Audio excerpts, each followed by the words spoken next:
Thank you. So good morning, good afternoon, good evening. We're going to make a start now. I'm Rachel Bevan, Director of Statistics Division at ESCAP, and it's my pleasure to be able to welcome you today to our Stats Café. And today we'll be looking at emerging trends in the use of administrative data in Asia and Pacific censuses. So the population census, as you probably all know, it's one of the most complex, massive exercises that an NSO undertakes. It requires a huge amount of planning, a large amount of resource, careful implementation and systematic collaboration across a whole load of levels. In return, the population census generates foundational data for evidence-based decision-making at all levels, global, regional, national, and especially at the subnational level. The census is often the only source of data on specific vulnerable groups like the elderly or those with a disability. So currently we see the demand for this data increasing at the same time as the costs of collecting the information are also increasing, response rates are often declining, and the impact of COVID-19 is also affecting all NSOs. At the same time as these challenges, we also see a lot of opportunities in the area of technological advancements, particularly around the use of new data sources, other data sources, and also a lot of advances as well in the technological area. And all of those are helping NSOs to modernize their traditional approaches to conducting a census.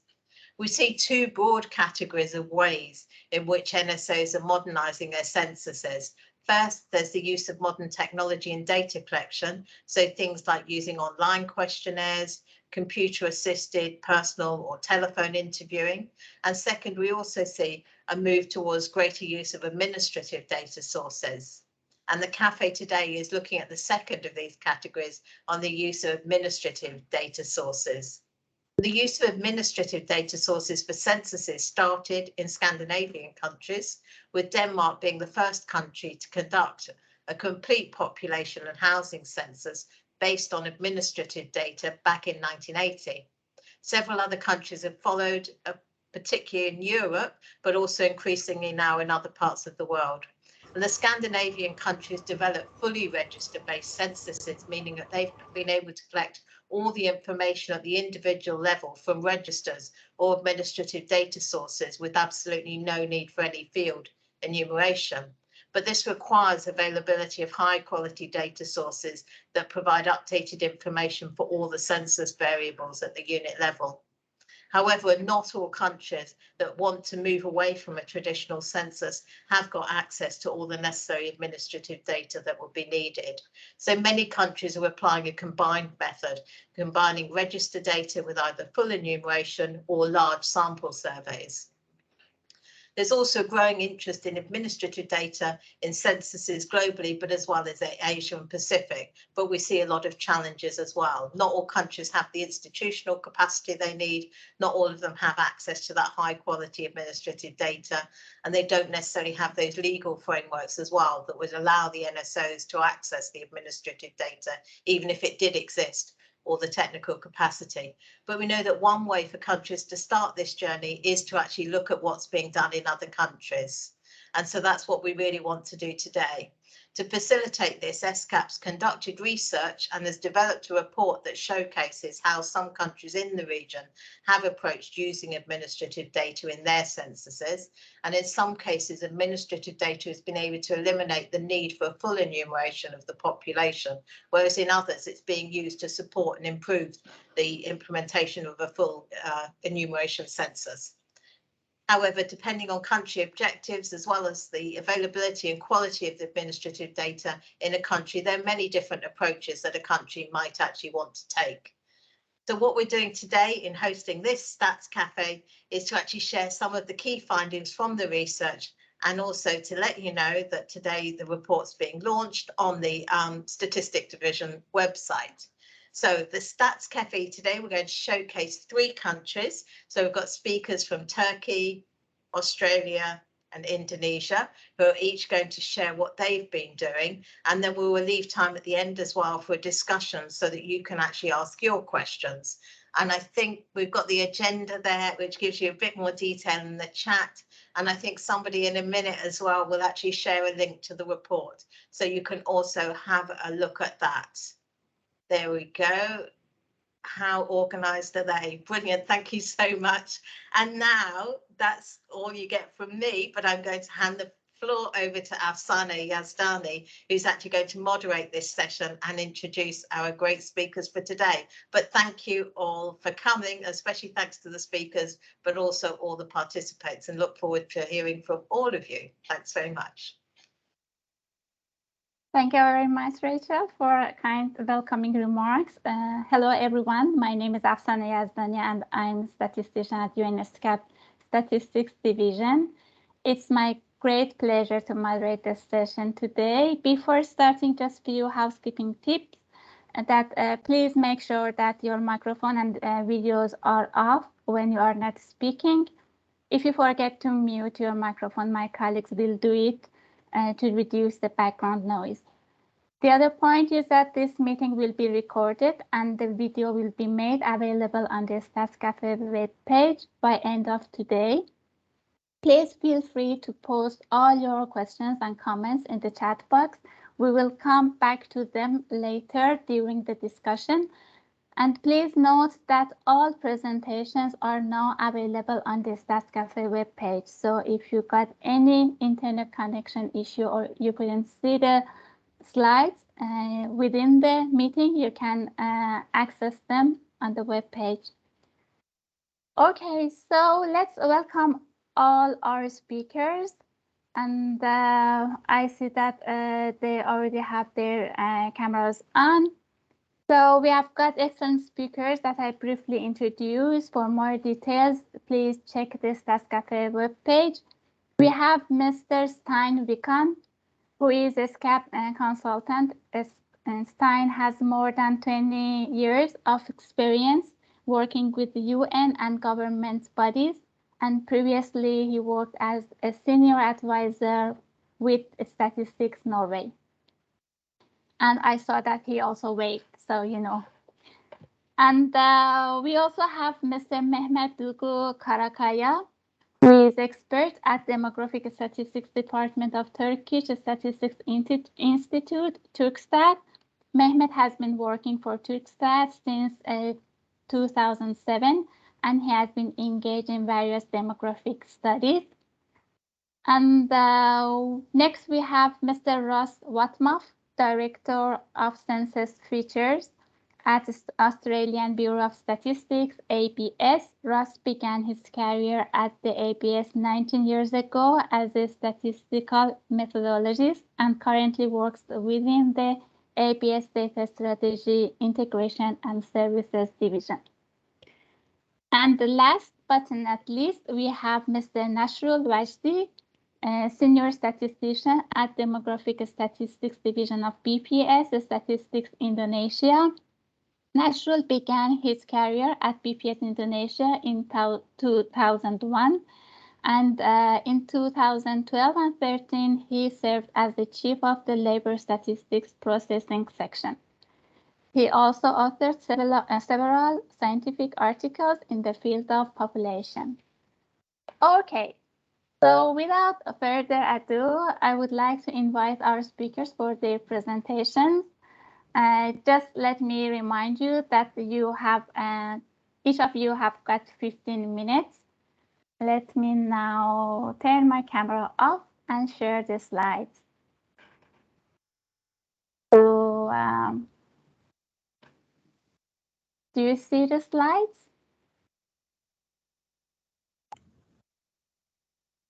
You see them? Yes. All right, so our first speaker is Mr. Stein. Stein, the floor is yours. Please take the control. Thank you.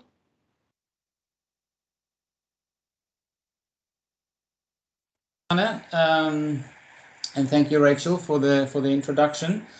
So I will give a brief overview of the study that we have conducted before we move to the more to the country case studies that was part of the study. So as Rachel mentioned in the beginning, let me go to the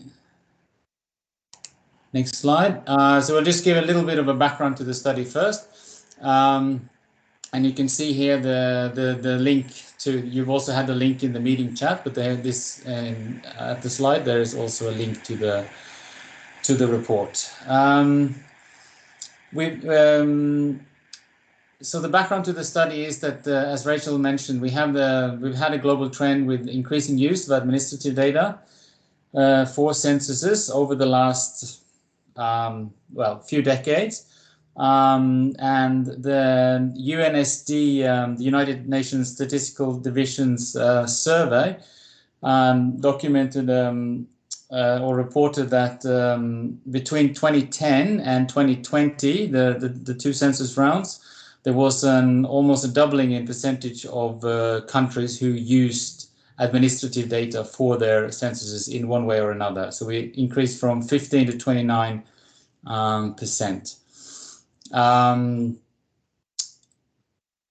Our study are focusing on Asia and the Pacific.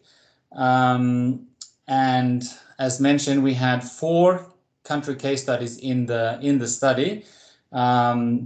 Australia, Indonesia, Turkey, and the Republic of Korea, and 3 of those will be presented here in more detail.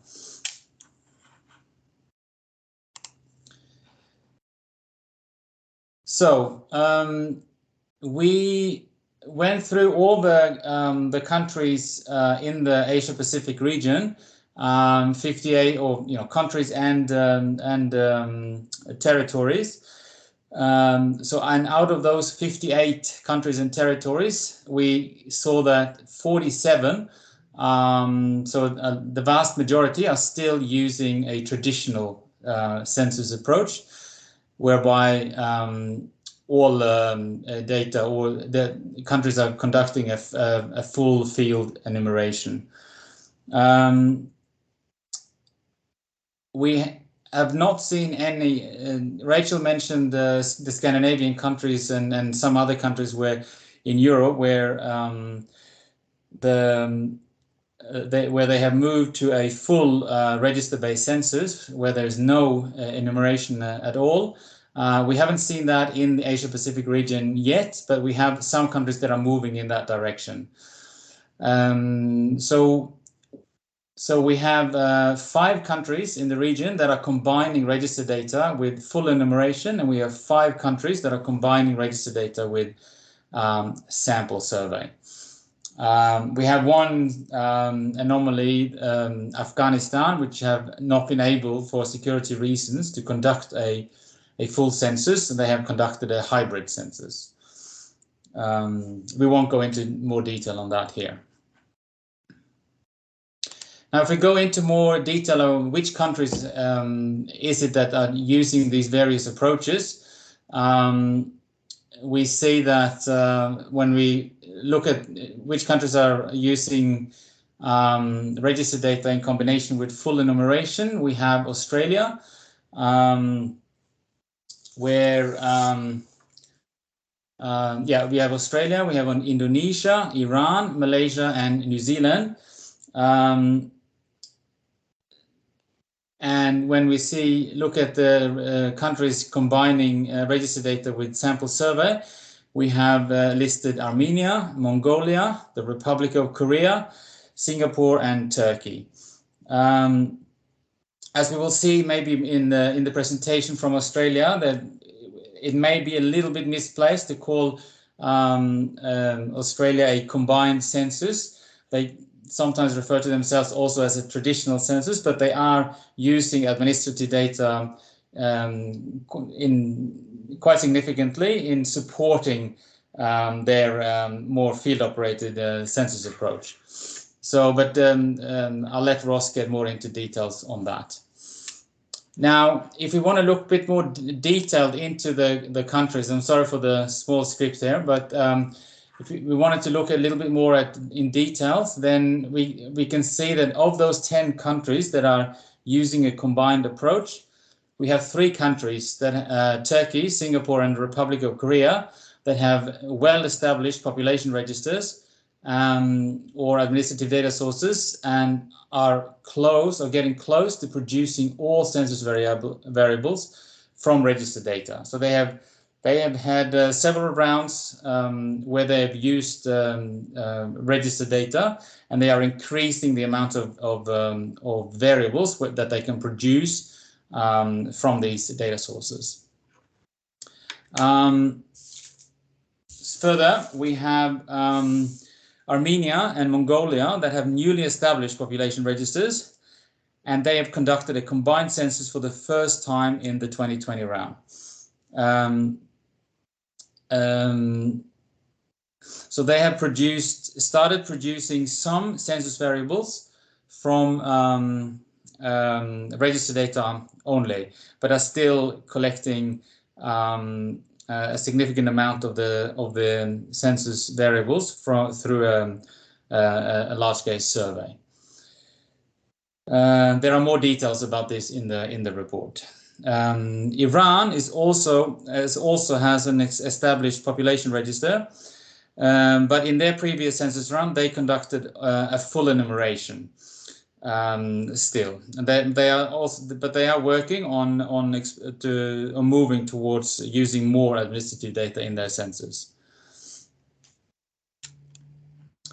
New Zealand has developed a sort of a two-pronged approach to their census. They experienced big problems with their response rates. So they have been using administrative data to a greater extent to firstly to modernize their traditional census taking, but they also have a long-term plan of transitioning towards a register-based census. Australia, which we will see more in detail later, they are using administrative data to increase the quality and the cost effectiveness of a more traditional census approach. Moving on, Indonesia, which we will also see more details from soon. They were using administrative data in this census round for creating household lists, but they are still conducting a full enumeration.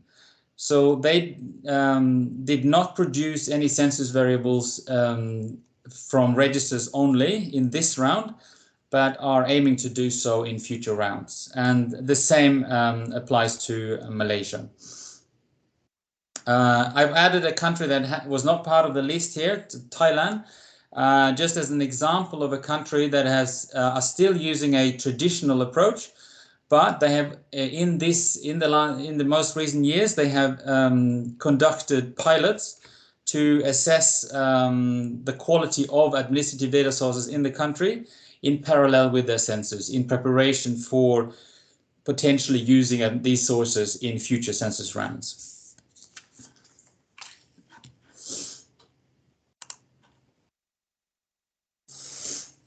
So we are seeing that there are several countries that are in an early phase of exploring the use of administrative data, either for use in the 2020 round, as we have seen now, or in preparation for the next census round. So there are those countries that are currently listed as combined, but there, as Thailand was an example of, there are also other countries who are currently conducting traditional censuses, but are looking into the possibility of moving or using administrative data sources in future rounds.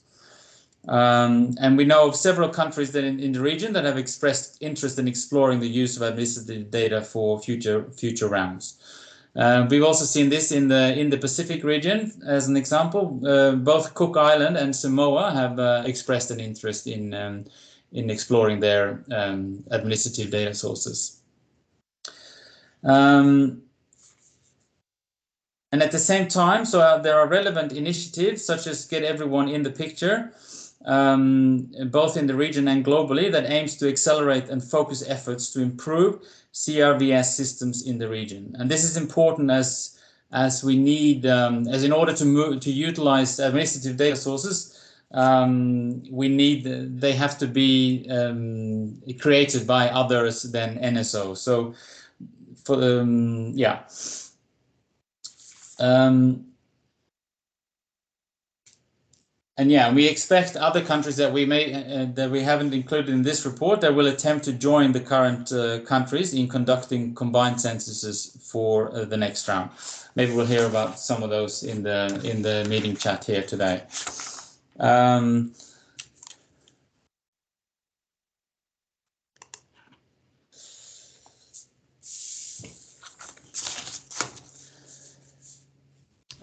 So just some key observations from the report is, of course, that the first one is fairly obvious, but in order to conduct a register-based census or using administrative data sources, we are dependent on their existence. So a very important aspect of the possibility to move in this direction is the existence of high-quality administrative data in the country. And these sources are, of course, also then outside of the NSO. So the NSO are dependent on other government entities for accessing these administrative data. And as mentioned by Rachel in the beginning, then legal issues become maybe a challenge, and they will have to be resolved. The legal access for the NSO to these data sources. And we can see that the NSO should be part of the national conversation on government systems for administrative record keeping. We see more and more countries are developing their systems for their electronic systems for administrative record keeping, and it would be very useful for the NSOs to be part of these conversations. For instance, on questions around definitions, standards. And how to merge data from various sources.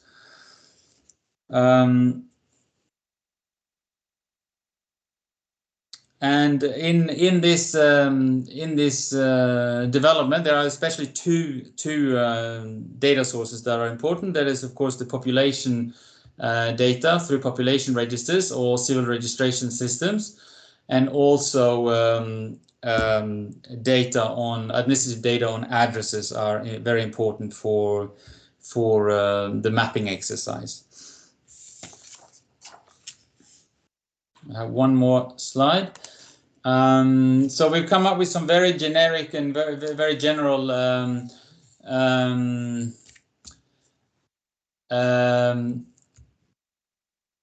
the general recommendations that are not in great detail. Is more as a starting point for a conversation. So countries considering using administrative data for their census should conduct a thorough assessment of the existence and quality of administrative data sources in the country. We think it's really important to start with a thorough mapping of the potential sources in the country. And we also think it's important to promote a cautious approach in phasing out full enumeration. It's really important that you have a good idea of the quality of the administrative data that is replacing enumeration. And countries are encouraged to explore the use of administrative data to support their census, even if the production of census variables from registers is currently not possible. We have seen several examples in the region where countries are using administrative data to great effect without, at this stage, being able to produce census variables from these sources. It might be, for instance, be very useful in the mapping phase. We also think there is scope for more peer-to-peer learning on the many ways that administrative data can be used to support a census. Similar to this exercise that we are doing now, where we are sharing information from various countries. We also think it's important to prepare and disseminate methodological notes on how censuses are conducted, as this can sometimes be a little bit hard to find. And this is also a good way for countries to learn from each other. I think that was my 15 minutes, so I'll stop there, and then I will hand back to Afsane for now. Thank you so much, Stein, for a brief yet informative overview of the use of administrative data in the region. And seems that census taking in next round should be very much different from what we have seen so far. So now I would like to invite our next speaker, Mr. Mehmet Duygu Karakaya, for his presentation. Mehmet, the floor is yours. And I see that you already taken the control. Thank you, Efsane. Good morning, everyone.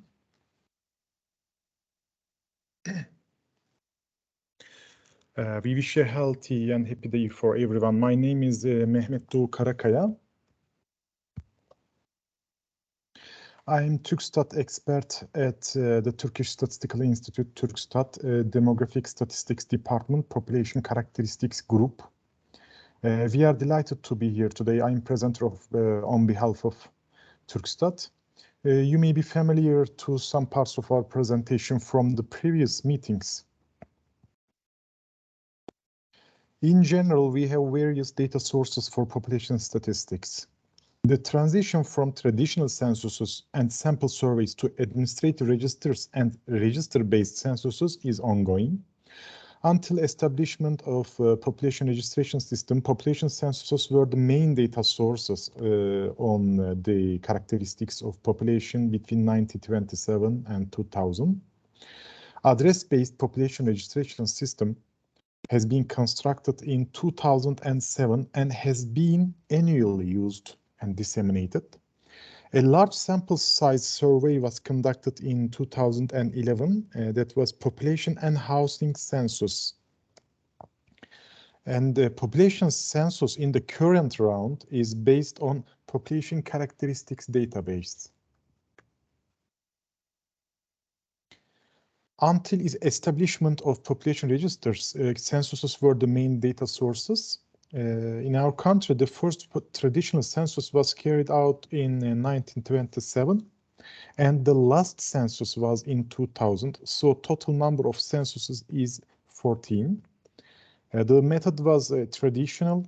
All those traditional censuses were conducted by PAPI data collection method, paper-based face-to-face interviews by paper and pen. And they were based on de facto population definition.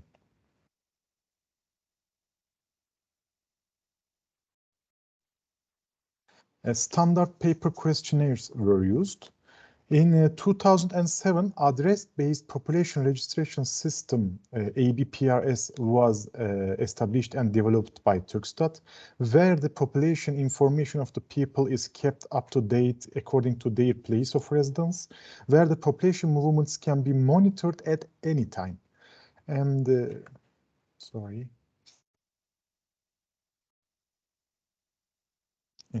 The persons and their residence addresses are matched according to their personal ID number in the Central Civil Registration System. That's called MERNIS. This means a brand new window on demography has been opened in Turkey.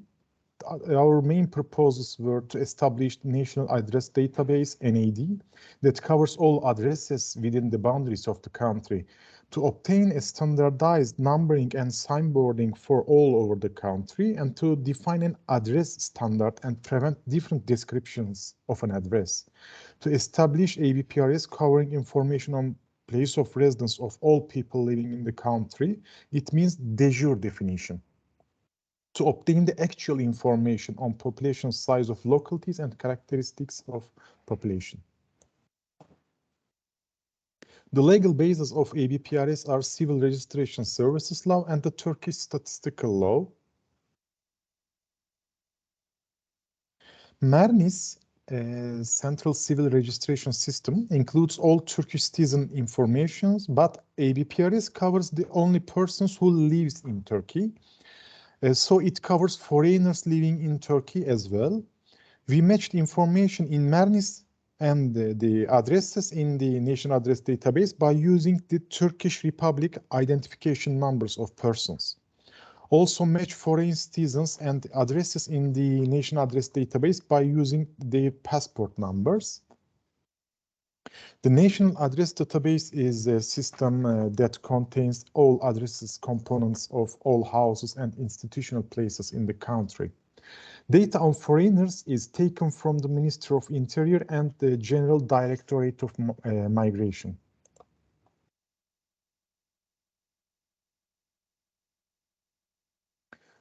While creating the ABPRS population dated 31st December each year, population registers are taken from General Directorate the General Directorate of Civil Registration and Nationality as end of the year. The final result is reached by making arrangements. The final result is reached by making arrangements for institutional population, foreigners, and administrative division on these records. In all these sub-details, these processes are regular operational procedures for data collection and cleansing. Annual statistics from ABPRS are population size by localities, single age, sex distribution, literacy and completed level of education, nationality, marital status, place of civil registration, mean household size, internal migration, place of birth, type of households, and immigration and emigration. ABPRS provides basic demographic variables for life tables, population and household projections, and it's of course, the main framework of ongoing studies on population characteristics database.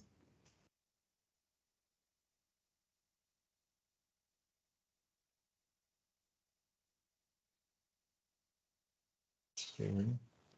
And after 14 traditional censuses in 2011, population and housing census was conducted with combined method, 20% from ABPRS and 80% from sample survey. And the address frame national address database were used to check the accuracy, also social security records, unemployment agency records, building permits and corrections and imputations. We used de jure population definition instead of de facto, a 3 months field application instead of 1 day. Totally we interviewed 2.4 million households and 9 million individuals. A comparison table for 2000 and 2011 is presented. This will help for better understanding. 21 population and housing census in Turkey. What are the driving forces to use more registers? First of all, negative features of the censuses with field operation, and positive effects of establishment of ABPRS, National Address Database, and other registers. Producing annual population statistics according to population registers, utilizing administrative registers for the first time for census purposes, and setting up the institutional living quarters address database, and the ongoing studies on transforming the national address database to spatial address registration systems, SARS, by adding geographical coordinate information to addresses. It's ongoing now. After combined census experience in 2011 for the 2020 census round, in parallel with the global tendency in the future use of administrative registers, Turkstat, which is producing population statistics based on administrative records about 15 years, we were planning to conduct a register-based census. Turkstat has already been producing about 66% of the core census variables from ABPRS. However, because of the inadequate registers on building and dwellings, in terms of coverage and content, to determine the characteristics of buildings and dwellings, we had to conduct a sampling survey that's currently ongoing with CATI method, computer-assisted telephone interviews.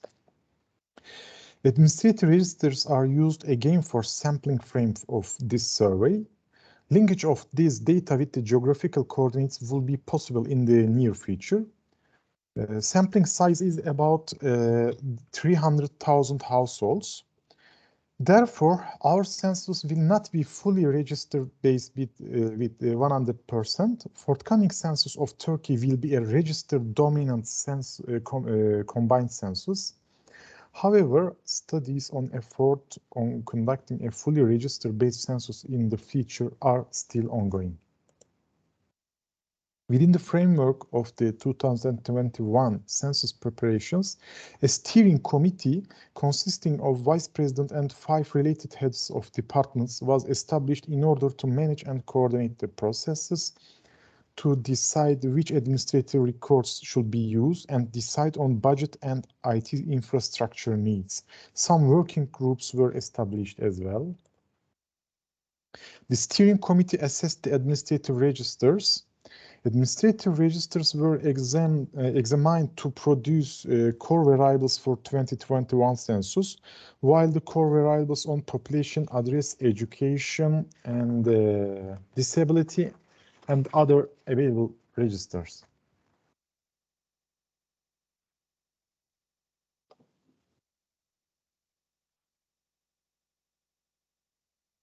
For producing the core variables in 2021 census, data integration among ABPRS data, population characteristics database, and survey on building and housing characteristics is planned. For population characteristics database, studies have been carried out in coordination with the data holder institutions. Turkstat is harmonizing the records, linking information from different registers. For the labor force statistics, studies on administrative registers are carried out and ongoing. As an alternative approach, household labor force survey data may be used for core economic variables of the census.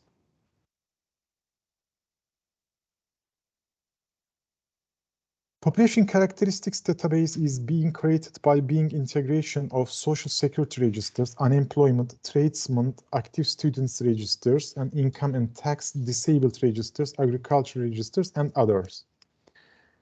For data privacy, all Turkish Republic ID numbers of the persons, that includes foreigners as well, the ID numbers of persons are converted to anonymized numbers for all procedures in Turkstat. It's called statistical number.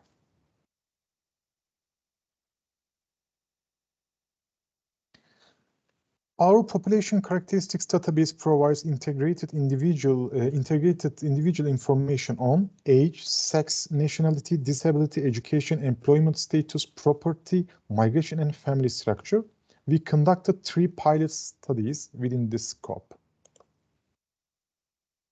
Of course, there are pros and cons in using admin data. It's cost-effective and labor-saving. Admin data enables more up-to-date and frequent information.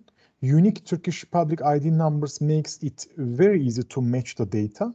As for challenges, no metadata information for most of the administrative registers designed by data providers within their own needs. And some administrative registers contain classifications and different definitions created by data providers. The registers contain missing values for some variables, discrepancies in the reference dates of the wide range of registers. There are duplicate records in the registers, and IT infrastructure may be insufficient for processing large volumes of data.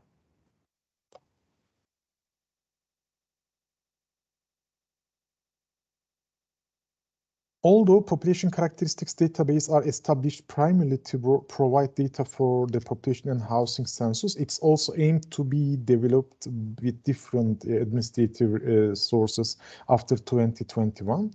It's aimed to diversify the statistics produced at individual level by integrating administrative registers on different subjects into the population characteristics database. For building and housing characteristics survey, the pretest study was conducted in December 2020, and with around 300,000 households with CATI method, computer-assisted telephone interviews from Turkstat, and via 26 regional offices and partially from the headquarters of Turkstat. Study is currently ongoing since from October 2021 and until forthcoming March. It's already finished right now. Approximately 80 and 145 enumerators are recruited for data collection of the survey. And the average survey duration is 6 minutes according to our measurements.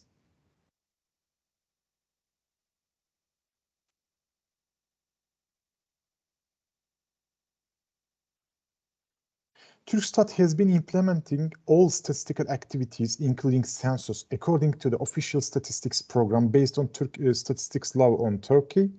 Thus, Turkstat doesn't need a special census law, and the 2021 population and housing census and related issues were added to the relevant term official statistics program. According to mentioned law, Turkstat is the only authority to determine the statistical methods, definitions, classifications, and standards to be used in production of official statistics in line with national and international norms.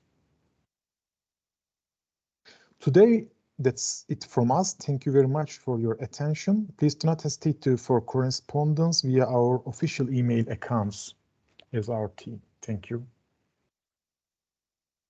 Thank you very much, Mehmet, for walking us through how Turkey has put in place the requirements and is transitioning to a fully register-based census. So now let me turn to Mr. Ross Watmaf. Ross, floor is yours, and please take the control. Okay, thank you very much. That was a fascinating presentation. We obviously have a lot to learn from Turkey, so yeah, we'll be following up. So thanks for the opportunity to present what Australia is doing with administrative data for its census. As Stein said, we run a full enumeration traditional census in Australia, and we always have. We don't have a population register. The idea of a national identification number was raised in the late 80s in Australia, and it didn't go down very well at that time, and the subject really hasn't been raised since then. So yeah, we don't have those same advantages in Australia, but what we do have is a lot of administrative data and a data integration program where we're bringing a lot of that data together for statistical use.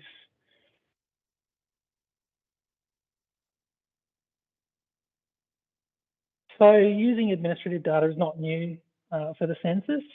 We've always used it in a very marginal way in terms of for particularly hard to reach areas of Australia such as prisons, what we call special dwellings, so accommodation and things like that, where we needed extra information about what happened on census night, and on Antarctica as another example. So, but these are all been very marginal uses. The last two censuses have seen a big step change in Australia's use of administrative data.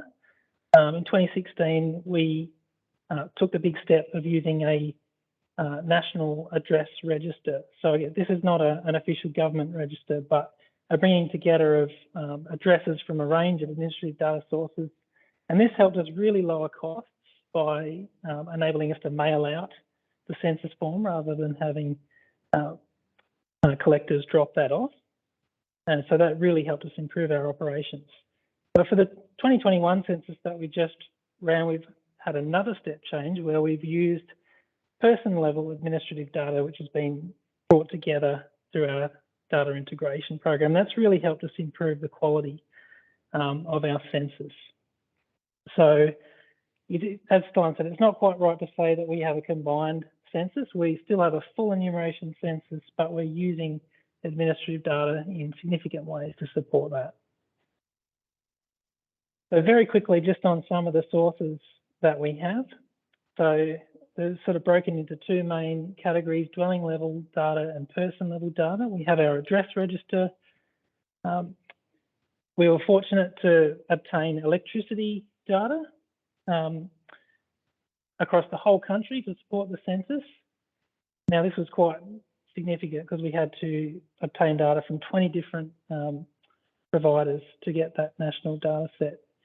and that was used at an area level. We'll talk about that in a minute. We also had some rentals data at dwelling level. In terms of person level data, we draw that from what we call the multi-agency data integration project. There's a link there where you can find more information about that. But really that's a bringing together of our main three registers to administer health, government benefits and tax in the country.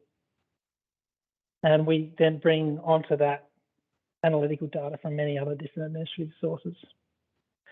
So in terms of what we actually had to support the census, you can think of it as two different data assets, a population data asset and a dwelling data asset. And you can see on the slide there an indication of some of the pieces of information we have on there. Both these assets are made to represent the population and the state of housing at census time as closely as possible. So that's quite an exercise to get that point in time snapshot. And another key thing to note is that these two are related. So essentially we're trying to put the administrative people inside the administrative dwellings. And we do that through our address register identifier. So broadly, we had three different uses to support the census, and this is how we presented them in our privacy impact assessment. We had use in planning, so before we collect the census data, really to help us boost our response rates as much as possible. Then in the middle, we have use in processing after we've collected the data, and that's where we're trying to improve the quality of the data that we've collected. Thirdly, we had another use, which was preparing a contingency for low response. Now, we didn't end up using this. I'll talk about that a bit later, though, as that was a very important risk mitigation for us. But a key thing to point out here is that as we go from left to right, the proposed use of data became more and more granular. So the use for planning was at an area level, which is quite benign in some ways. Then the use in processing went down to a household level. And if we'd used it to address a particular low response scenario, that would have then gone right down to the person level. So increasing sort of privacy implications. Now we did, as I said, we ran a specific privacy impact assessment on the use of this data in the lead up to the census. One of the significant outcomes from that was that we decided to use the electricity data we'd obtained only at an area level, which did limit the use of the data in some ways, but it was still enabled us to take an important step of using that valuable data source for future censuses. We also released a series of articles in the lead up to the census to be transparent and to build the public's trust in us using this data. And a significant one there, if you follow the links, was one that explaining the quality of our population data asset by comparing that against our official population estimates. Okay, so I'll just briefly talk about each of those broad uses of administrative data. So to improve response rates of the census, we used that integrated data analysing the response rates by responding and non-responding dwellers in the 2016 census and looking at what characteristics were more and less likely to respond. Secondly, we used area level data to inform where we would conduct special strategies for collection for our Aboriginal and Torres Strait Islander population in urban areas. And we provided area level expectations of occupancy. Now this helped in our response monitoring exercise where if, for example, we're not getting the occupancy rates we thought we should be in an area, we might then direct more resources to that area. When we moved to processing, this is probably where our most significant use of the administrative data was. So one of the problems we had in 2016 was after we'd collected the data, we still had a significant number of houses where we thought they might be occupied, but didn't have evidence from the field. And this is important because if we believed they were occupied but didn't get a response, we would then copy data through imputation. So we believe in 2016 that we determined too many of those dwellings to be occupied when they weren't. And so we developed a model this time using administrative data to better predict whether those dwellings were actually occupied or not. Coupled with that, when we did predict them to be occupied, we improved the data that we copied from another census household by improving the selection process of the donor for that. And thirdly there, once we'd done those improvements to the dwelling level during processing, we've used this data at an area level in our confrontation for quality control. So just quickly on that dwelling level occupancy model, we had two types of inputs. We had inputs at the household level and inputs at the area level. And you can see there the types of information that was influential. So at the dwelling level, whether a house recently received benefits, whether a house likely to have a child present, whether a house was listed as being vacant on the rental market. And then on the area level side, we had our area level rates of electricity usage that were quite influential, and just the occupancy rates from the previous census that were also useful. So here you can see in this slide the improvement, the quality improvement we were able to make with this. You can see the red line at the top was our count of people that we copied across to reflect houses that didn't respond, that we thought were occupied.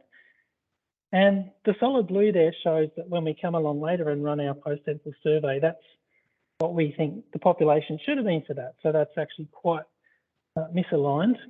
Our research from the 2016 census data shows that using our occupancy model and improved donor selection, we get a much closer distribution to the true missing population, and that's the black line. So moving to our last use of the administrative data, and this was a preparation that we didn't end up actually using, but we put a lot of effort into this. We called it low response contingency planning. We were drawing from a lot of international experience here in terms of the census. A point in time census is inherently vulnerable to unforeseen events. In fact, the article released on this was called Preparing for Unexpected Events. So, for example, New Zealand experienced quite unexpectedly low response rates in its 2018 census. Canada had an area where a wildfire meant the census couldn't go ahead in an area that had about 100,000 people in it. And the US was quite affected by the pandemic in running its 2020 census and had to extend its collection period out by another 3 months. So these were the sort of things we had in our mind, saying we need to be prepared for low response and have a contingency. So we released this proposed decision pathway to show people when and why we would use this if we had to. And you can see across the top, the key thing to note there is that we would exhaust all our options in the field before moving to this decision about whether to use the administrative data to repair the census for low response. But once we'd sort of exhausted those field options, then we had this 5-step decision process to decide would we use administrative data. So the first two are around the quality and the use of the census. Are they significantly affected? The middle one there is around, is it feasible? Will it be too expensive or take too long? Fourthly, do we have consent from the owners of the data? And lastly, but not least, is there enough public support for taking this approach? And if the answer is yes to all of those, then we would have moved ahead with this. So very briefly, this is the proposed approach we would have used if we'd have done that. So we have our administrative data on the left there. Now that's longer because if we have a low response to the census, then generally believe we have significantly more number of people in our admin data. But as you can see, we've got fewer columns, the light green there, of where we have information for the admin data. So we would have matched that to the census at a person level, identified these missing people and appended them to our census data set with whatever information we could have retrieved from administrative data. A very similar approach to what New Zealand actually implemented for their 2018 census, if you're aware of that. So in the end, we didn't need to use this contingency, thankfully. Our response rates were very good. We think in some ways the pandemic probably helped us out. That was a major lockdown period was during the census. So yes, we didn't need to use it, but what that work has really enabled us to do is see what might be possible for future censuses in terms of what we might do is for business as usual in terms of imputing missing data, missing people. So that's all from Australia, and I look forward to discussing more at the end of the webinar. Thank you. Thank you very much, Ross. It's really interesting to know that how ABS is using admin data in innovative ways to improve the census results. Colleagues, I see that discussion within the chat box is ongoing. So I invite all speakers to reflect on the questions and comments that is already there. We will further discuss during the discussion. Now it's Mr. Nasrul Wajdi's turn. Before I invite you, I'd like to notify colleagues that his presentation includes a short video. So if you have some problems with your internet connection, don't worry, you can watch it on the Stats Café website. As I already mentioned, all the slides and files of the presentations are already available on the Stats Café webpage, and the recording of the Stats Café will be shared on the webpage by the end of today. So, Nasrul, the floor is yours. Please take the control. And I see that I need to share you the need to slide. start. It's okay. So you see the slide? Yes, I just see the slide now. When you take control first. Yeah. You can scroll. Let me take back the control and scroll for you, and so then you can take the control from the beginning of your own presentation. So there you go. Please take the control, and you have 15 minutes. Okay, now I have it. I'm gonna take control. Thank you very much. Right. Hello, everyone. My name is Achul, and today I will be introducing administrative data to the census in Indonesia. As mentioned before by Rachel, conducting a census requires a lot of resources.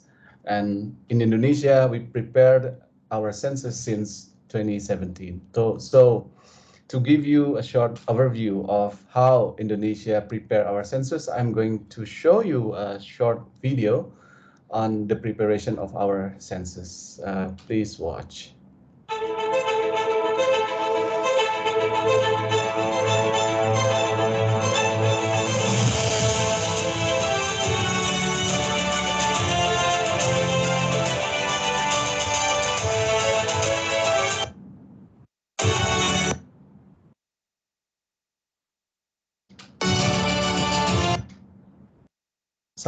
Some of you might experience connection, but don't worry.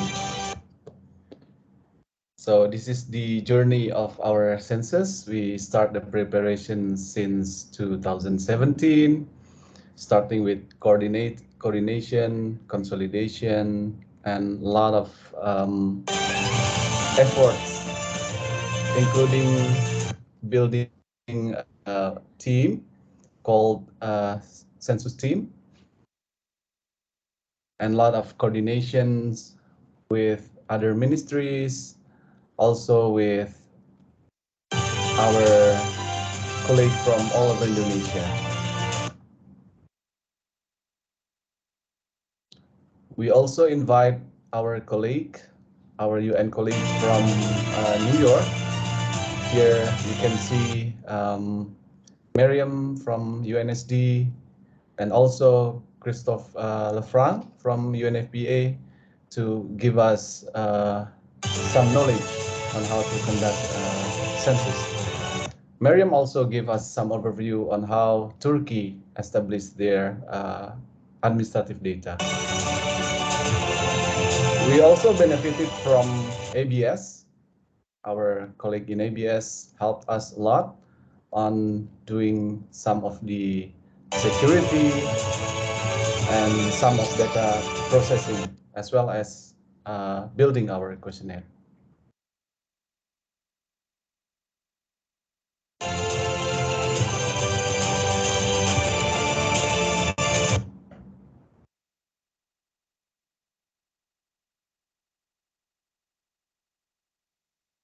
So I'm going to skip to the last part. At the beginning of January 2021, we made to publish the population of Indonesia together with Ministry of Home Affairs, and we published the data where the population of Indonesia reached 270.2 million. We also published several publications, population by generation, and etc. To have this census conducted, the first that we develop is some of the legal basis. So legal basis is one of the most important thing that needed in order to be able to conduct a census. As you can see here, Indonesia, the population census 2020 is the 7th population census. And the theme of our census is documenting Indonesia toward one population data for advanced Indonesia. There are at least 5 laws in Indonesia that we use as the legal basis. Law number 16 of 1997 on statistics. And we also have 2 presidential decree, especially issued in 2019, Presidential Decree number 39, 2019 on One Data Indonesia, and Presidential Decree number 62, 2019 on the National Strategies for the Acceleration of Population Administration for the Development of Vital Statistics. The aim for Population Census 2020 is to provide data on number, composition, distribution, and characteristics of Indonesian towards one population data in Indonesia. So our main goals is to achieve one population data in Indonesia. And because there are some limitation in 2020, we also aim to provide demographic parameters, fertility, mortality, and migration, as well as other individual characteristics for population projection and SDGs indicator. We plan to conduct this in September 2021, but due to COVID-19 as well as funding restrictions, we postponed this to 2020. And we hope we can conduct the sample survey, consists of 4.3 million households that will be conducted on May to June. So there are at least 2 basic improvements in our census, in Indonesian population census 2020. First, we use combined method. That is, we use administrative data, the data that are managed by the Ministry of Home Affairs and completed by sample survey. And also, we, as previously explained by Stein, that we conduct a full enumeration. And we also use multi-mode data collection. We use online population census, we use drop-off pick-up or DOPU, because there's some limitation due to fund restriction as well as COVID-19. But now I'm going to go a bit deeper on how Indonesia use administrative data in our census. In our census, we use administrative data as to build a list of individuals. The list of individuals mainly resource from administrative data. We call this list as Statistical People Register, or SPR. We use SPR to confirm the existence of residents, where they are currently live, whether their current address is equal to their register or their ID card or not. And if there are if the individual is not listed in this SPR, we add the new resident who are not in the pre-list. Also, using this SPR, we remove or we take out those who are already deceased. We plan to use the C1, we call it C1, the short form questionnaire, but again, due to funding restriction and due to COVID-19, we are not able to complete the task using this C1 questionnaire. Now, because we introduce the administrative data in our census, there are some process that are needed in order to integrate the administrative data so we can use it in a census. At least there are three processes. First, we prepare the population database for the online census first, and then we prepare the population database for field enumeration, and then we released the population database. Now, I'm going to explain you, but very briefly, on how we do this process. First, in order to prepare the population database, coordination with the Ministry of Home Affairs is the first thing we do, because we are going to use the data that they manage. Once we have these coordinations, we have the legal basis to use the data, and we replicate the data from Ministry of Home Affairs. The next step is we clean and we do the region encoding using our standard. And then once we finish the three steps, there we have this first population database that are ready for online population census. Now, when we do the preparation for the population database, there are some processing that need to be done. We do match the master of the region, so up to the lowest level. We call it SLS in Indonesia. SLS means Satuan Lingkungan Setempat in Bahasa, meaning the local area, the smallest enumeration area that we have in Indonesia. We match the master of the region, the master of the enumeration area, and then we also have matched this individual. Why do we need the matching? Because BBS use a different standard of region encoding with Ministry of Home Affairs. Now, once we have this done, we also do some of this detailed step here. First, we match the area code, we match the enumeration area, and we put this information from the database, and then we do the ground check. Once we conduct everything, and MOHA gave us the individual data, and this individual data, we use this individual data as the basis for online population census. And for the next slide, you see the result of the online census. There are 51.36 million people participated in online population census. But the work is not done when we finish the online population census. We need to do the imputation, we need to do the grading, we need to do the preparation for population database for the field enumeration. Because there are some error, we don't want people who use online census to be frustrated. So there are some rules in the online that we are left out, not to make them so frustrated when they participate in online census. Now, once we have done this online population census, we move to the next step, we prepare this statistical people register, and there are some categories there. And as you can see here in this slide, we compile the result of online census. So we can see that there are people who are already conduct online census, but their data is not registered in Ministry of Home Affairs. Also, there are some status there for those who are already participate in online census, and also for them who are not participate in online census, and etc. Once we have this list with us, we send the list to our sub-district area, so they can print the list, and we make this statistical people register up to, down to the enumeration area level. So when our enumerator come to their enumeration area, they have the list of the people who are listed or registered in that area, so that the part of the verifications come.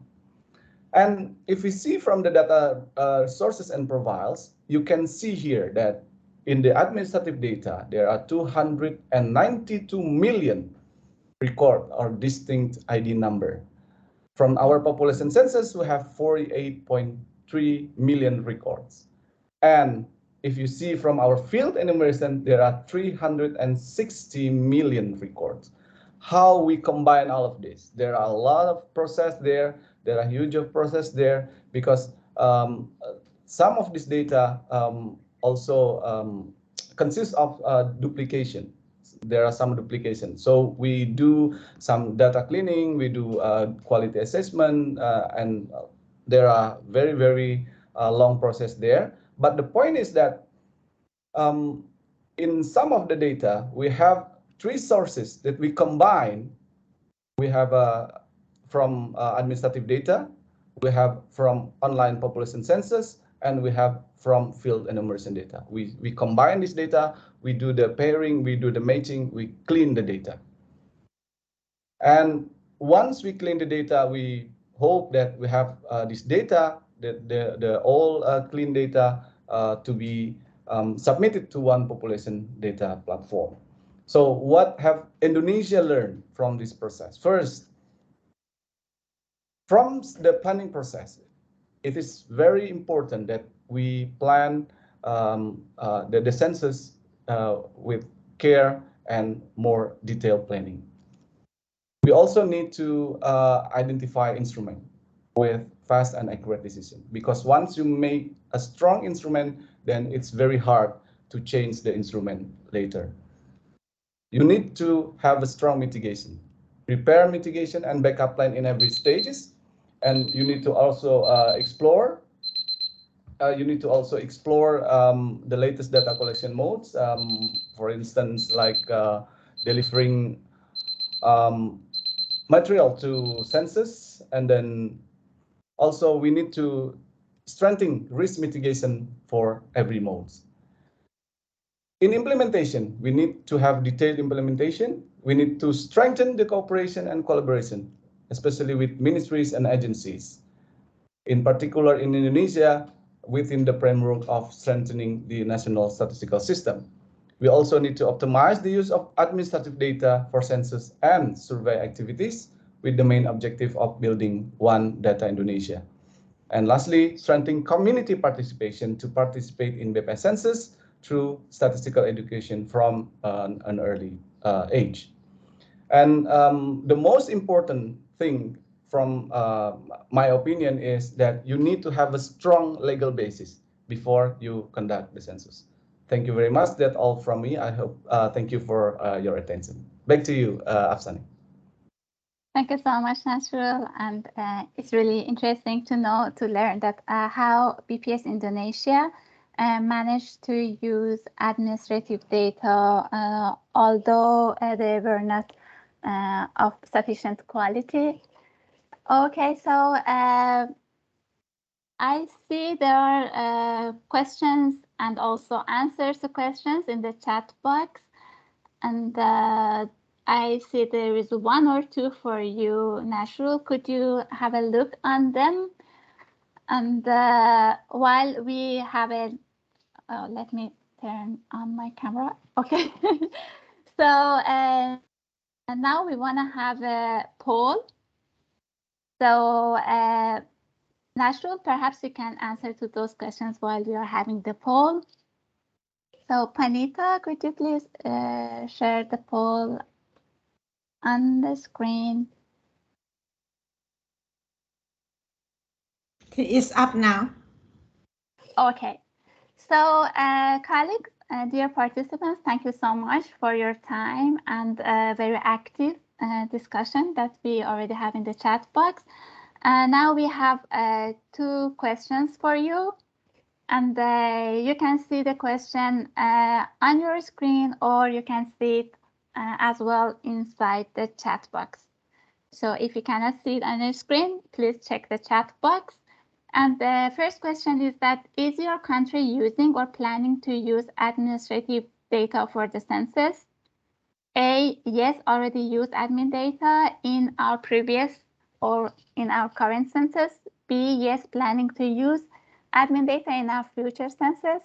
C, no, and D, not sure. Please select the option and click on the submit.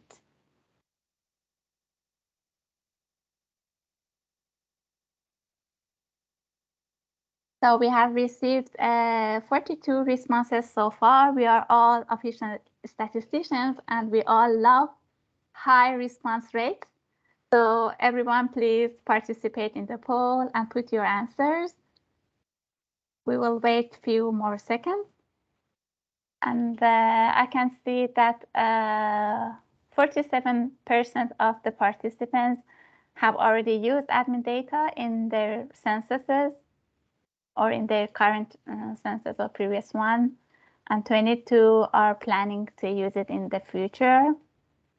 11% no, and 20% are not sure.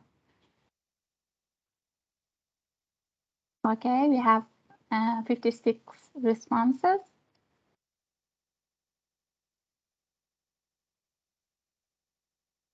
Wait a few more seconds.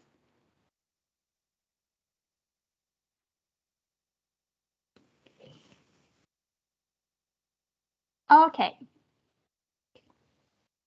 So it seems that a majority of countries have already used or are planning to use the admin data in their censuses. Our next question is about the main challenges you face in using admin data in your censuses. Please select maximum 3 key challenges. What are the main challenges for using admin data in your country?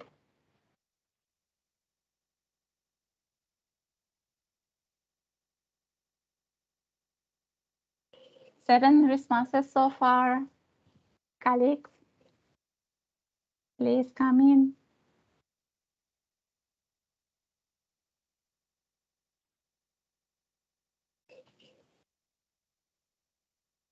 It seems that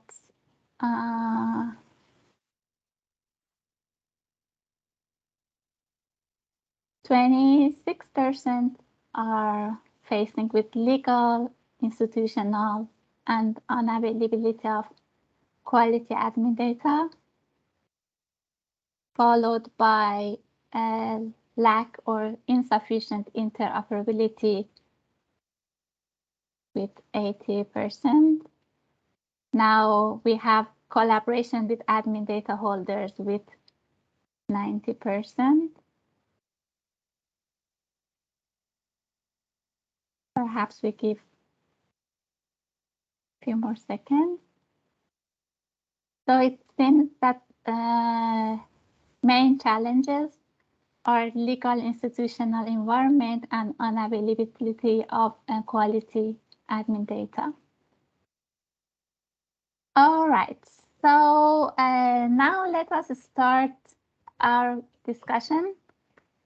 I think that most questions are already answered within the chat, but colleagues, if you want to add to what you have already shared in the chat, or if you have any other questions, please raise your hand. Do we have any questions for the speakers?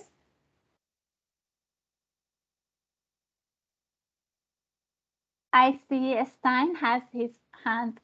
Okay, so perhaps we start with Stein, and then we have Nasrul.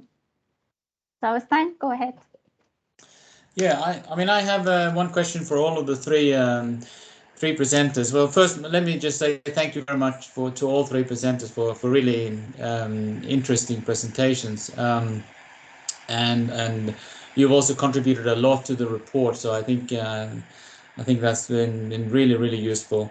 I wanted to, we probably don't have a lot of time, but I wanted to ask one question to each of you, sort of based on your sort of special cases. And so maybe first to Nasrul from Indonesia. So because you were the last presenter, you were saying that you use the population registration system as input for your pre-listing phase, as we've seen, but you also had to conduct a full enumeration because at this stage that your data was not sufficiently complete. But you also said that you're aiming to move towards the register-based census for the next round in 2030. So what do you see as the main challenges for reaching this goal? And what are Statistics Indonesia and your line ministry, the Ministry of Home Affairs, who are the custodian of the population registration system, what are you planning to undertake in the next years to meet these challenges?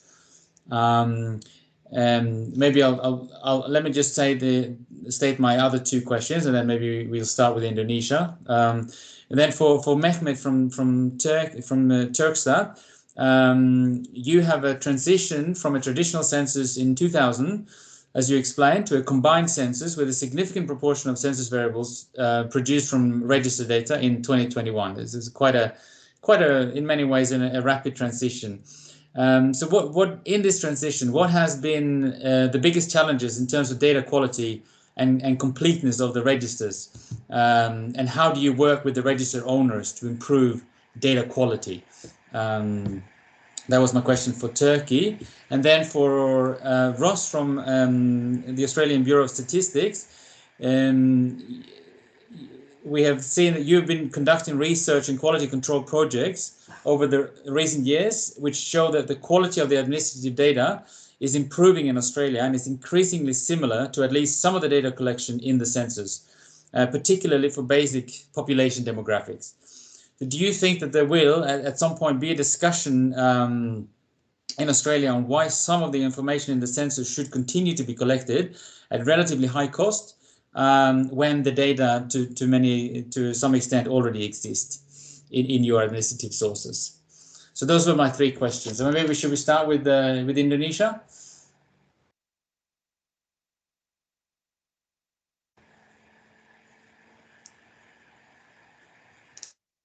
Can I answer now, Afsane? Okay, I'm Sure, waiting for moderating the decision. Thank you very much, Stage, for your very good question. So yes, as I said before, in the first time we use administrative data for our census, our goal is to ensure the coverage of administrative data. And the biggest challenge we face using administrative data is that the metadata that we use compared to the metadata that used by Ministry of Home Affairs, most of them are different. So our first goal in 2020 is to ensure the coverage of administrative data by linking the person ID and using this population register list, what I call statistical people register. We have their names, their person ID, so we can identify which person are not registered in the system. So that's our first goal in 2020. There are some variables in administrative data that we can use directly, for instance, sex, but we also need to verify their date of birth, for instance, because some of the people only mention only their years without mention the months or even date. So we need to verify that variable as well. we need to also clean the administrative data from those who are already deceased but still registered in the system. So our main goal in 2020 is to ensure the coverage of administrative data and to use as many as variables that we can use. Now, to move to the register-based census in 2030, we need to have the same metadata as those who are in the administrative data. So because we use different classification, we use different definition in 2020, we start to move toward the same definition and classification. For instance, we use the same definition as the reference time for populations. Before, BPS Statistik Indonesia used 6 months for defining population residents. Now we use 1 year in accordance with law as well as the definitions by a Ministry of Home Affairs. We use also the same classifications for education, for instance, also for work, for job, and other metadata. So we hope that in 2030 we can use this administrative data. Now, what BPS and Ministry of Home Affairs do to achieve this 2030? Indonesia already have Presidential Decree number 62, 2019, regarding the national strategies for the acceleration of population administration and the development of vital statistics. So we already have a roadmap up to 2024, but in order to achieve this 2024, having this admin data under one population data platform, as mentioned in Presidential Decree number 39, 2019. I hope you don't confuse because we have a lot of presidential decrees here. We hope that we already have step-by-step toward 2030. So in 2024, we hope that we already have a system called One Population Data. And then in 2025, during our intercensal population census in 2025, we can start again to check the quality of the data, check the coverage of the data by in the intercensal population survey in 2025. And we hope by 2030 we have the same. We have used the administrative data for population census 2030. I hope that answers your question, Stein. And Afsane, if I may answer one question in the chat because I have trouble answering the question to the chat from Paulo Sure. I'm sorry if I mentioned your name wrong. Is ID card equal to birth certificate number, or you have different data set? The way Indonesia produce ID number is that it is unique for each individual. So the Ministry of Home Affairs assign a unique number to a person since they were born. So everything is unique, and we have a certain way on how to give this unique number. So yes, we are not have this a separate database for birth certificate because person ID is unique for each of individuals in Indonesia. I hope that answered your question, Sigara. Thank you very much. Over to you, Afsane. Thank you so much, Nashville. So Stein also Yes. posed a question to perhaps Mehmet. You want to go ahead? Okay, thank you. Me and my colleagues Alper and Mehmet Bey is here as well. We are together. Thank you for your question. The main element of transformation that has been experienced since 2000 is the existence of a strong population registration system. It's existing since the Ottoman Empire, a paper-based and family ledger-based population registers. Its conversion to electronic environment and modernization and giving of a unique citizenship numbers to everyone, all individuals, and then the matching with addresses from a brand designed address database.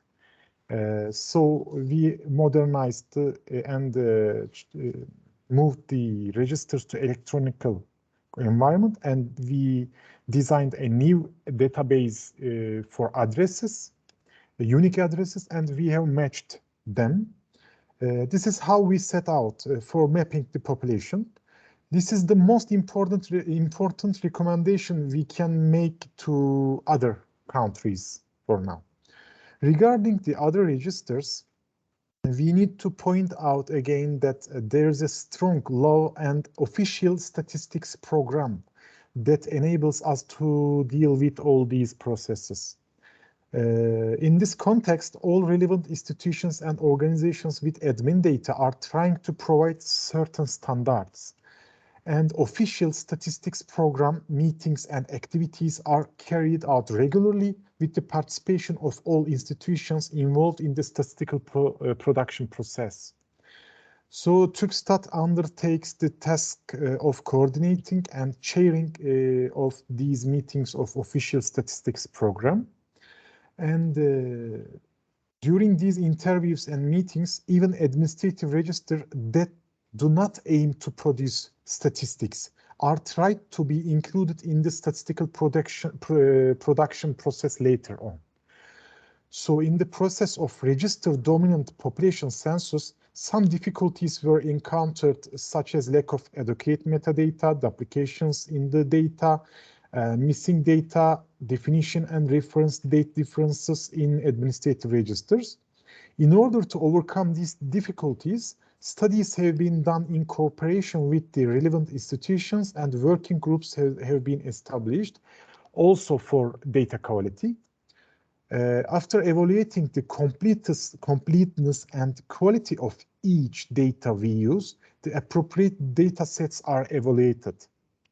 In addition, we are a member of the International Working Group of Quality in Administrative Registration Data, and we follow the developments, international developments as well. As Turkstat, an employment working group was established to carry out the processes for producing statistics on employment and unemployment. This working group has worked on the registers that could be used for employment and unemployment, made an assessment of their quality, and enter to the process of producing statistics. All evaluations regarding the production of relevant variables for the 2021 census round are discussed within this working group. I'm not sure if it's enough for the question or not, but thank you very much. That's okay now. Thank you so much, Mehmet and the Turkstat team. So perhaps Russ? Yeah, I'll try to be to give a quick response. So on the question of whether there's likely to be increasing discussion about whether we need to still keep collecting census data where it's available from other sources so whether we could save costs. So the short answer is yes, that is a discussion that is likely to increase over time, particularly as we keep releasing information about how administrative data compares to census data, as we did a little bit in the lead up to this census. However, despite the fact that this has got some promising results, that we're still a long, long way, we believe, in Australia from having administrative data that's close to getting to the level of replacing census data. We'd still very much describe our admin data as complementing the census rather than presenting as a replacement. But there's a long way ahead of us, of course, on that. One of the biggest limitations is that a lot of the data we collect on the census just doesn't exist in administrative data, and I can see someone's asked about that in the chat. Probably our most promising area at the moment is around the counts that we can generate for population and housing from administrative data. But even if we could, at some point in the long-term future, move toward that kind of base, we're still going to have some kind of significant survey component to collect the other information. So it's not as straightforward as just removing the cost of full enumeration census. There's still going to be significant collection costs. And the other big thing to note is that we do need We've got a long way to go with our building public trust and support for using their admin data for this. So two of the biggest things we'll probably be focusing on in the short term are, one, getting more user engagement and feedback from the users of population and housing data based on our census on whether admin data meets their needs. And the other is just continuing to discuss, the public support for us using their data in this way from a privacy perspective. Thanks. Thank you very much, everyone. We still have questions in the chat, but we have already run out of the time for our Stats Café today. So we make sure that we reach out to speakers, and we will email the responses to the questions that have left unanswered in the chat box. I now give the floor to Petra, our section chief, to wrap up the Stats Café today. Thank you so much, everyone, speakers and participants. Petra? Thank you. Thanks, Afsana. And I know we're over time, so I'm going to try to be brief, but it's a bit hard with so much material to cover. So I've actually had the privilege of accompanying this work from its very inception through to the production of this report.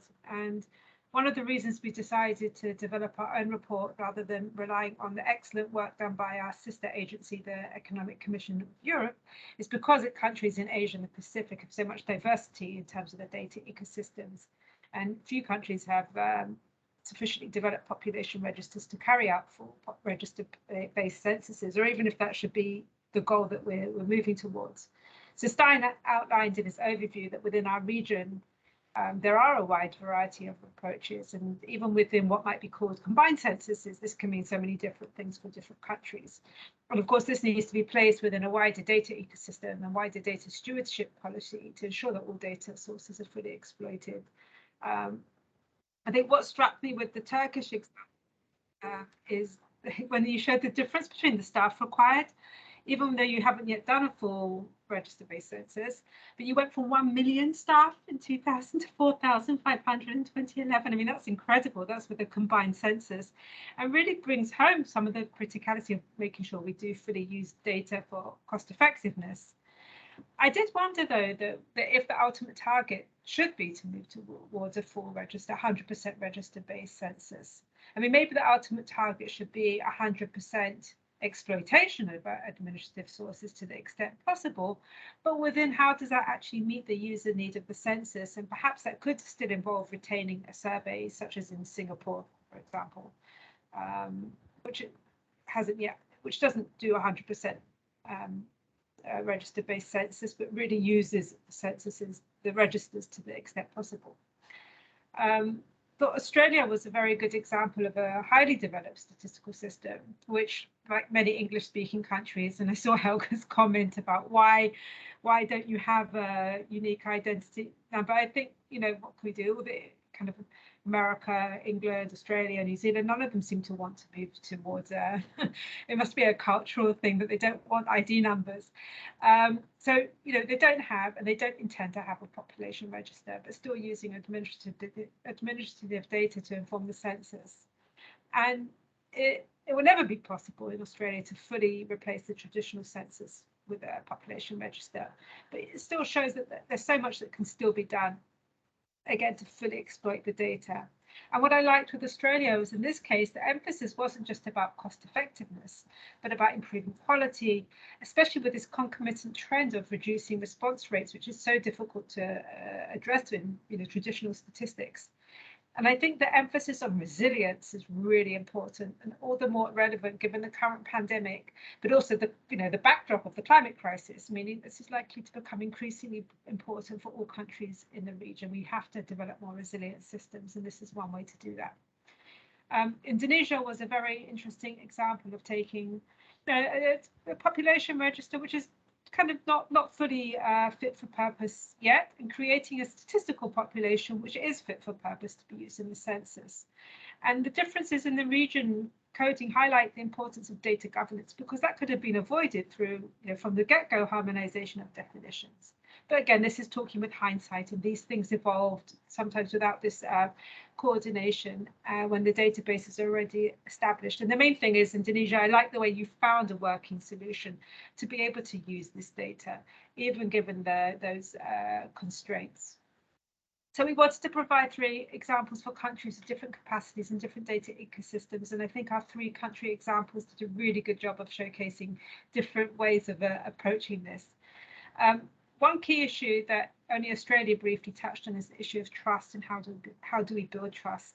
We mentioned this in the guidelines, but only that it's really necessary. I mean, we have some knowledge in statistics and how to build trust in official statistics, but building trust in government and state institutions is really beyond our mandate, and we have no answers really, but just an awareness of how important this is to increase the use of administrative data. In Indonesia, you highlighted the legal basis and the importance of that, and I think that sets the foundation very well for further exploiting administrative data. It's not sufficient by itself, it's not by itself going to lead to any change, but an appropriate legal framework is absolutely necessary to be able to facilitate that change. And then in the poll, the fact that more than 1/4 of the countries who responded here reported that this legal and institutional environment is the challenge is testament to that this needs to be really addressed. And then finally, last 2 points from these examples. One is that you don't need a population register to still use administrative data. That's really important. Not all countries want to or are ready to establish a population register, and not all countries have a full population register, but still have so much data that can be exploited for the census. The second point is that when a population register is established, then it's helpful to consider how it can be used for the census and other data uses from the get-go. But in particular, when a population register is established, it's very, very important to ensure that it is interoperable with the civil registration system, which should be form the foundational register to enable it to be used going forward. So that's, I spoke very quickly because we're running out of time. I'd like to say much more, but I think I'll just end by saying, first of all, thank you to all the presenters for these very interesting examples. I'd also like to thank everyone who worked so hard on this report. Stein, our consultant, who was the lead author, but also huge thanks to all those countries who contributed their experiences. And massive thanks to the ESCAP team here, who I know worked so hard, especially Afsana and Panita, who I think put their life and soul into this report. So thank you for that. And we're really pleased there's such interest in this Stats Cafe. We had a lot of attendees, and we'd really encourage you to please look at this report and let us know what you think. We'd love to get some feedback because we don't have any established mechanisms. So let us know, drop us an email, tell us what you found interesting, tell us what other topics you'd like us to cover. We are planning on running some workshops and training in country later this year. So if you're interested, let us know, and let us know which topics particularly there might be some need for capacity strengthening, because that would really be of interest to us. So thank you all again, and I'll hand back to Afsana to close. Thank you. Thank you very much, Petra, and huge thanks to everyone, speakers and participants. Bye, everyone. Bye. Thank you very much.